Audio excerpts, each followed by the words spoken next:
I'm going to show you guys now the effects selection on the Denon MC2000. Right across the top here you have 3 knobs and 3 buttons for your effects. You have 3 on this side and 3 on the other side. Oops. 1, 2, and 3. The button turns the effect on, and of course you have your wet and dry knob. On the screen here you have a tab for DJ effects and a tab for DJ samples. So we're going to turn the DJ effects tab on. You don't need it to be on. The effects will work as long as you press the button and turn the knob. But just so you see them on the screen, you have high pass filter, low pass, flanger, phaser, echo, and reverb. Those are the 6 effects you get with Serato DJ Intro. You can assign them any way you want. And you just hit the drop down menu and choose what effect you want for that bank. So the first effect I'm going to show you is the high pass filter. Press the button. You can see on the screen the button went on. Turn it off, turn it on. You see the dial on the screen turn as I turn the dial on the hardware. So let's get some tunes going. Is it worth it? Let me work it. I put my thing down, flip it in. Turn that off. Now we got a low pass filter. Now for the basic Serato DJ intro, the effects actually sound pretty good.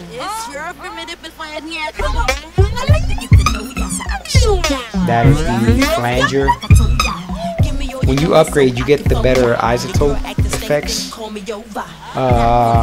But for the standard Serato effects, these are not bad. This last button right here, this last knob, is a beats multiplier. So you got the flanger going right now. It's on 3/4 of a beat. Now I got it for 1 beat. 3. 2 beats. And 4 and 8, which is where it maxes out at. This is where it maxes out. And of course you can layer the effects. Low pass filter with the flanger, high pass.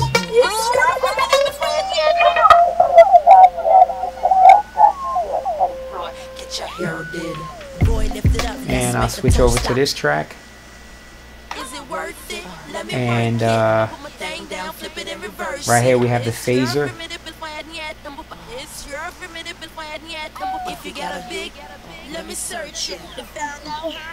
That's the phaser.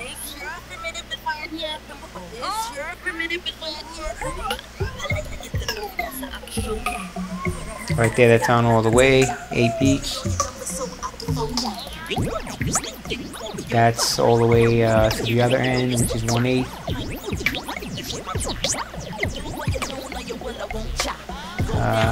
Echo.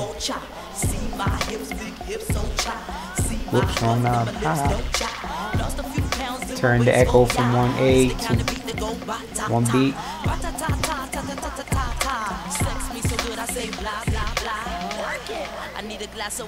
And reverb.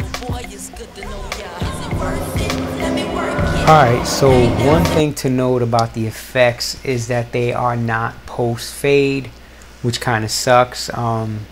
If you don't know what that means, I'll give you an example. You got the song playing, throw some echo on.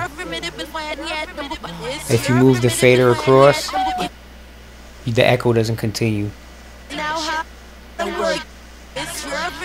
But if you pause the track, if you stop it, you get to hear that cool effect with the echo.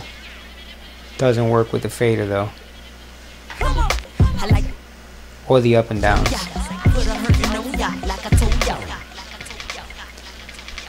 Also, I don't know if I mentioned, but the platters are touch sensitive. So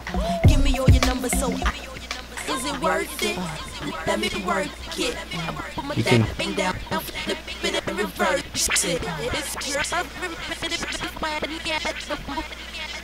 there you go. Nice little effect there with the delay, with the echo.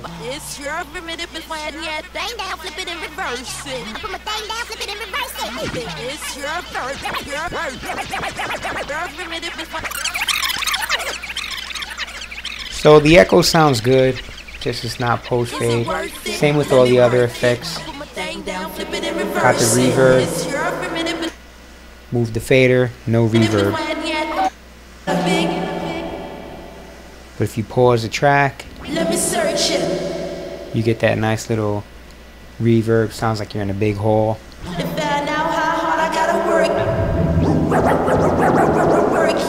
Right underneath your effects, you have the loop section, manual loops in and out.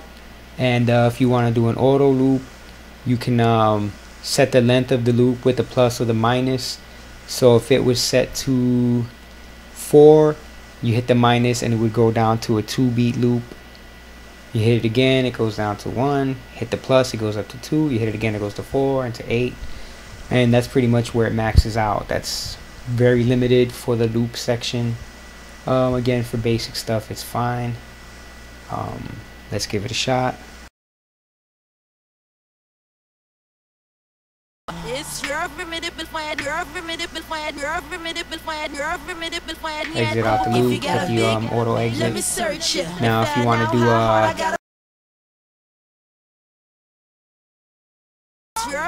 here we go. Minus it, 2 beats.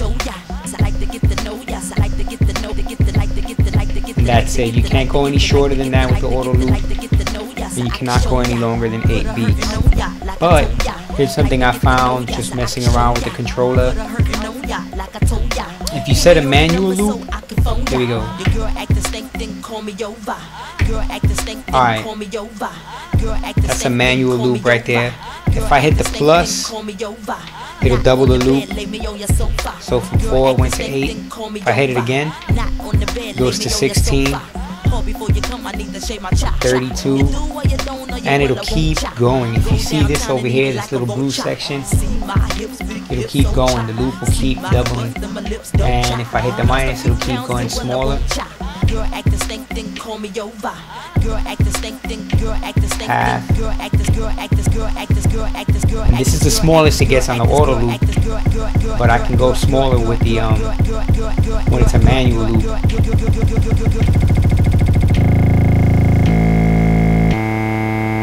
Which is pretty freaking awesome. I didn't know you could do that. It was by accident that I found that out. Call me over.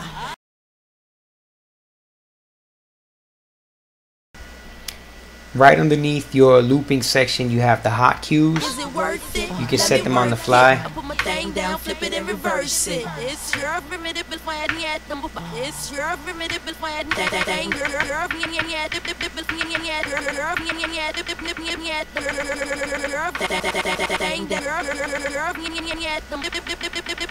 Super responsive.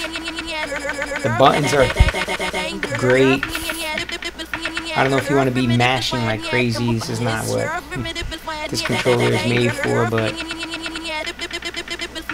it does a great job with the hotkeys. You can delete them on the fly if you hold the shift button down here. Clear them all up. Shift,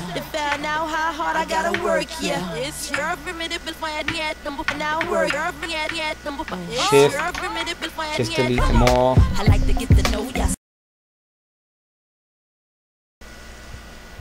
This hot cue section right here also doubles as your sample player. If you see, it says hot cue and it says sample in the little box.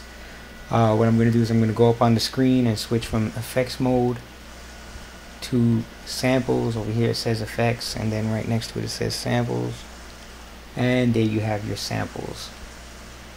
You can only have 4 samples at a time in Serato intro.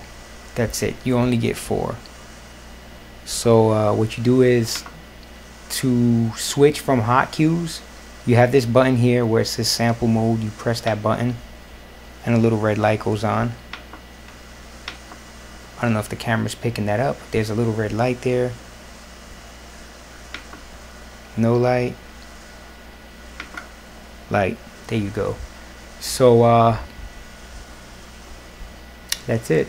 These hot cues are now will be controlling samples. DJ Gil Boogie in the house. Y'all heard? DJ Rage, aka Gil Boogie, in the mix. So, also for the sampler, you have this button up here, which is the beats multiplier for your DJ effects. When you hold the shift button down, right there goes the shift. You see, this also becomes your sample player volume, because there's no way to control the volume of the samples with the hardware. So it's kind of cool that Denon did that.